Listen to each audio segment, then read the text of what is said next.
நமச்சிவாய சிவாய நம. அனைத்து தமிழ் உள்ளங்களுக்கும் கனிவான வணக்கங்கள். நாம் இந்த பதிவில் பெயர்ச்சி அடைந்த சனி பகவானால் ஏற்பட போகும் தாக்கத்தை குறைக்க ராசிக்காரர்கள் செய்ய வேண்டிய பரிகாரங்கள் மற்றும் எந்த கோவிலில் உள்ள தெய்வத்தை வழிபட வேண்டும் என்பதனை பற்றி விரிவாக காண்போம். உங்கள் வாழ்வில் வளமும் நலமும் செல்வ செழிப்பும் பெற்று வாழ்வில் உயரிய நிலையை அடைய எல்லாம் வல்ல இறைவனை வேண்டி விரும்பி கேட்டுக்கொள்கிறேன். நீதி பகவானாக பார்க்கப்படும் சனி பகவானின் ஆதிக்கம்தான் நம் வாழ்க்கையின் சகலத்துக்கும் காரணம். ஒருவர் தன் கடமை நேர்மையில் இருந்து தவறும்போது அதற்கான தண்டனையை சனி பகவான் கடுமையாக கொடுப்பார். அதனால்தான் சனி பெயர்ச்சி என்றாலே நாம் பயப்படுகிறோம். என்ன ஆகுமோ எப்படி இருக்குமோ என்று நடுங்குவோம். ஜோதிடத்தில் நம்பிக்கை இல்லாதவர்களின் நெஞ்சங்களிலும் பயத்தை கொடுப்பவர் சனி பகவான். பொதுவாக சனி பகவான் 2.5 ஆண்டுகள் ஒரு ராசியில் சஞ்சரிப்பார். அந்த வகையில் 12 ராசிகளையும் கடப்பதற்காக 30 ஆண்டுகளை எடுத்துக்கொள்கிறார். இவ்வாறு ஒவ்வொரு முறையும் சனி பகவான் பெயர்ச்சி அடையும் போது அனைத்து ராசிகளிலும் ஆக்கப்பூர்வமாக இருப்பதில்லை.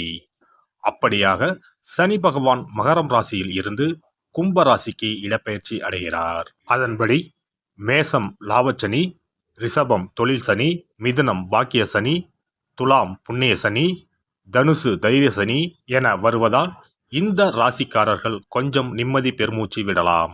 அவ்வப்போது சனி பகவானை வழிபாடு செய்து வாருங்கள். வாழ்க்கையில் நல்லது நடப்பதற்கும் நன்றியை சொல்லிவிட்டு வாருங்கள். அதுவே கடகம் ராசிக்காரர்களுக்கு அஷ்டம சனியும், சிம்ம ராசிக்காரர்களுக்கு கண்டச்சனியும், கும்பம் மகரம் மீனம் உள்ளிட்ட ராசிக்காரர்களுக்கு 7.5 சனியும் உள்ளது. தனுசு ராசிக்காரர்கள் 7.5 சனியில் இருந்து விடுபட்டு உள்ளீர்கள். விருச்சிகம் ராசிக்காரர்களுக்கு அர்த்தாஷ்டம சனியாக உள்ளது. எனவே இவர்கள் தங்கள் வாழ்க்கையில் எடுத்து வைக்கும் ஒவ்வொரு அடியையும் மிகுந்த எச்சரிக்கையுடன் எடுத்து வைக்க வேண்டும். மேலும் கும்பராசியில் சஞ்சரிக்கும் சனி பெயர்ச்சியின் தாக்கம் அனைத்து ராசிகளிலும் காணப்படும். சனி பகவானின் தாக்கத்தில் இருந்து தப்பிக்க பரிகாரம் ஒன்றே வழி.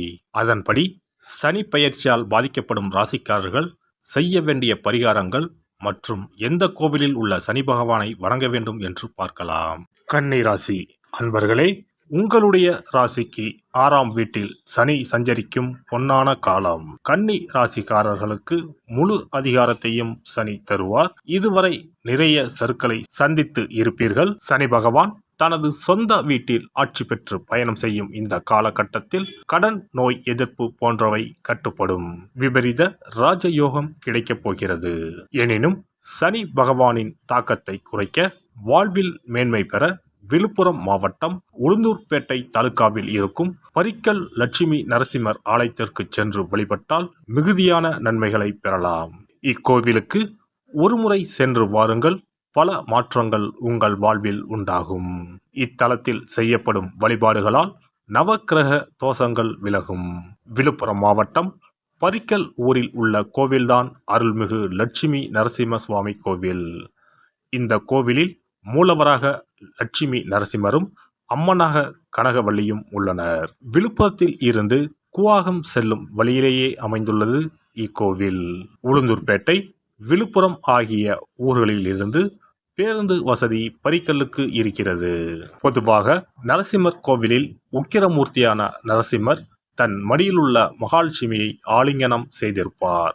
ஆனால் இந்தியாவிலேயே இங்கு மட்டும்தான் நரசிம்மரை லட்சுமி தாயார் தன் வலக்கையாலும், லட்சுமி தாயாரை நரசிம்மர் ஆலிங்கனம் செய்தபடி மூர்த்தி உண்டு. மூலஸ்தானத்தில் லட்சுமி நரசிம்மரும் தனி சன்னதியில் கனகவள்ளி தாயாரும் அருள் பாலிக்கின்றனர். இங்கு பெருமாளை தாயார் ஆலிங்கனம் செய்துள்ளபடி இருப்பதால் பெருமாள் மிகவும் சாந்த சொரூபராக உள்ளார். உலகிலேயே 2 ஆஞ்சநேயர் உள்ள ஒரே சன்னதி இந்த ஆலயத்தில் உள்ளது. இத்தலத்தில் லட்சுமி நரசிம்மர் அனைத்து பிரிவு மக்களாலும் குலதெய்வமாக கொண்டாடப்படுகிறார். 1800 ஆண்டுகள் பழமையான இத்தலம் மிகச்சிறந்த பிரார்த்தனை தலமாகும். இத்தலம் காலை 6 மணி முதல் மதியம் 1 மணி வரைக்கும், மாலை 4 மணி முதல் இரவு 8 மணி வரைக்கும் திறந்து இருக்கும். காலை 8 மணி முதல் 9 மணி வரை காலசாந்தி பூஜை, 11 மணி முதல் 12 மணி வரை உச்சிக்கால பூஜை, இரவு 7:30 மணி முதல் 8 மணி வரை ராக்கால பூஜை நடைபெறும். பதவி உயர்வு வேண்டுபவர்களும் பதவி இழந்தவர்களும் இங்கு வந்து பிரார்த்தனை செய்தால் அவர்களது வேண்டுதல் கண்டிப்பாக நிறைவேறும் என்பது இக்கோவிலின் தனிச்சிறப்பு. கை கால் ஊனம், மனநிலை பாதிக்கப்பட்டவர்கள், திருமண தடை உள்ளவர்கள், வழக்கு வம்புகளில் சிக்கி இருப்பவர்கள், பில்லி சூனியங்களால் பாதிக்கப்பட்டவர்கள் இத்தலத்தில் வந்து வழிபட்டால் தங்கள் பிரச்சனைகளில் இருந்து விடுபட்டு நல்ல தீர்வு கிடைக்கப் பெறுவார்கள். எண்ணெய், பால், தயிர், இளநீர், பஞ்சாமிர்தம், எலுமிச்சை, மஞ்சள், சந்தனம் இவற்றோடு கூடிய நித்திய அபிஷேகங்கள் செய்யலாம். நரசிம்மருக்கு வஸ்திரம் சாற்றலாம். பக்தர்களின் நேர்த்தி கடன்களாக மொட்டை போடுதல், காது குத்துதல், மாவிளக்கு ஏற்றுதல், அங்க பிரதட்சணம் ஆகியவை பெருமாளுக்கு இத்தலத்தில் செய்யப்படுகின்றன. ஆனால் கொடிமரம் பகுதியில் வைக்கப்படும் பொங்கல் போன்றவை ஆலயத்துக்குள் எடுத்து செல்ல அனுமதிக்கப்படுவதில்லை. தவிர கோவிலுக்கு வரும் பக்தர்களுக்கு அன்னதானம் செய்வதால் சனி தோஷத்தில் இருந்து விடுபடலாம். எவர் இந்த பரிக்கல் நரசிம்மரை வணங்க வேண்டும் என்று விரும்புகிறார்களோ அவர்கள் இக்கோவிலில் நவதானியங்களை பரப்பி அதில் தங்கள் விருப்பத்தை நிறைவேற்ற வேண்டும் என்று வேண்டுகின்றனர். பக்தர்களின் பலமான நம்பிக்கை என்னவென்றால் இக்கோவிலின் முக்கியமான இடத்தில் நரசிம்மரிடம் வேண்டினால் தங்கள் கோரிக்கைகள் தொல்லைகள் நீங்க பெற்று அவர்களுக்கு வாழ்நாள் முழுவதும் அமைதியும் நல்ல தேக ஆரோக்கியமும் கிட்டும் என்பதாகும். சம்பாதிக்கிற காசு எங்க போகுதுன்னே தெரியாது. தீராத நோய், கடன் மேலே கடன், இது போன்ற ஏதேனும் அறிகுறிகளுடன் என்ன செய்வதென்றே தெரியாமல் உள்ளீர்களா? எத்தனையோ கோவில் வழிபாடு, நோய்க்கு மருத்துவர்னு எதுக்குமே பயன் இல்லையா? கவலையை விடுங்க. இந்த கோவிலுக்கு மட்டும் குடும்பத்துடன் ஒருமுறை சென்று வழிபட்டு வாருங்கள். அதன் பிறகு தடைப்பட்டு இருந்த உங்களது வளர்ச்சியும் ஆரோக்கியமும் பிடித்த தோஷங்களும் விலகி ஓடுறத ஒரு சில நாட்களில் உணருவீர்கள். இத்திருக்கோயிலுக்கு செல்ல முடியாதவர்கள் வீட்டிலேயே சில எளிய பரிகாரம் செய்யலாம். சனிக்கிழமை தோறும் எல் தீபம் ஏற்றி வழிபடலாம். காகத்துக்கு சாதம் இடுவதும் மாற்றுத்திறனாளிகளுக்கு இயன்ற உதவிகளை செய்வதும் சிறப்பு. சனிக்கிழமை தோறும் சனி பகவானுக்கு இரும்பு அகல் விளக்கில் நல்லெண்ணெயில் தீபம் ஏற்றி வழிபட பலவித பலன்களை பெறலாம். கருங்குவளை மலர்களால் சனி பகவானுக்கு அர்ச்சனை செய்து வர நன்மைகள் பலவற்றை பெறலாம். வன்னிமர இலைகளை மாலைகளாக தொடுத்து சிவபெருமானுக்கு சனிக்கிழமை தோறும் சாற்றி வணங்கி வழிபடவும்.